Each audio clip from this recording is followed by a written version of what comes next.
పాత్రికేయ మిత్రులకు నమస్కారాలు. ముఖ్యంగా కేటీ రామారావు గారు నిన్న షేర్లింగంపల్లిలో మాట్లాడుతూ హైదరాబాద్ నగరాన్ని వాళ్ళ నాయన కేసీఆర్ ముఖ్యమంత్రి అయినాకనే హైదరాబాద్ నగరంలో మనుషులు చెత్తేసుకొని చెత్త కింద బతికేటట్టుగా మాట్లాడుతున్నారు. గతంలో హైదరాబాద్ నగరంలో ఏ డెవలప్మెంట్ లేదు, మేము వచ్చినాకనే హైదరాబాద్ నగరం డెవలప్ అయింది. హైదరాబాద్ నగర ప్రజలు మొత్తం మేము వచ్చినాకనే ఏదైతే మీ అందరికీ తెలుసు, వాస్కోడి గామ కనుక 1498లో భారతదేశాన్ని కనిపెట్టినట్టు, కేసీఆరే తెలంగాణను కనిపెట్టినట్టు, హైదరాబాద్ని కనిపెట్టినట్టు మాట్లాడుతున్నాను. మాట్లాడుకుంటూ గతంలో ఉన్నటువంటి చార్మినార్ కానీ, హుసేన్ సాగర్ కానీ, గోల్కొండ కానీ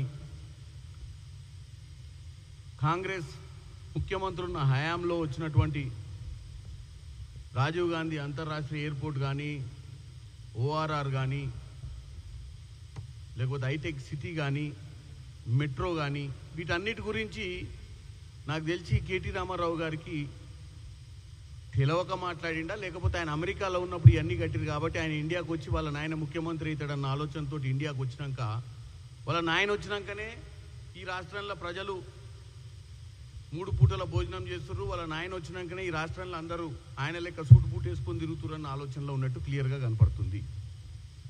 వాళ్ళ హయాంలో జరిగింది ఏందయ్యా అంటే, ఓ 4 ఫ్లైఓవర్లు, ఒక సెల్ఫీ పాయింట్ దుర్గం చెరువు దగ్గర. ఆ సెల్ఫీ పాయింట్ పెట్టుకొని సెల్ఫీ డబ్బా కొట్టుకుంటుండు కేటీఆర్.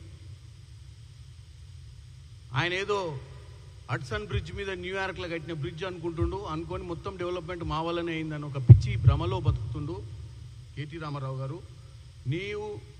నీ మాటలు ఎట్లున్నాయంటే,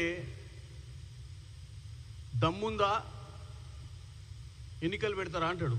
ఎన్నికలు బరాబర్ పెడతాము, 42% రిజర్వేషన్ కోసం పోరాటం చేస్తాం. దాంతోపాటు ఎవరైతే పార్టీ మారిన ఎమ్మెల్యేలను నిలబడితే వాళ్ళను నిలబడమని చెప్పి వాళ్ళ సంగతి చెప్తాం, మా దమ్మేందో చూపిస్తాం అంటాడు. నేను ఒకటే అడగదలుచుకున్నా, 10 సంవత్సరాల నుంచి నీ దమ్ముకు దుమ్ము పట్టిందా అని.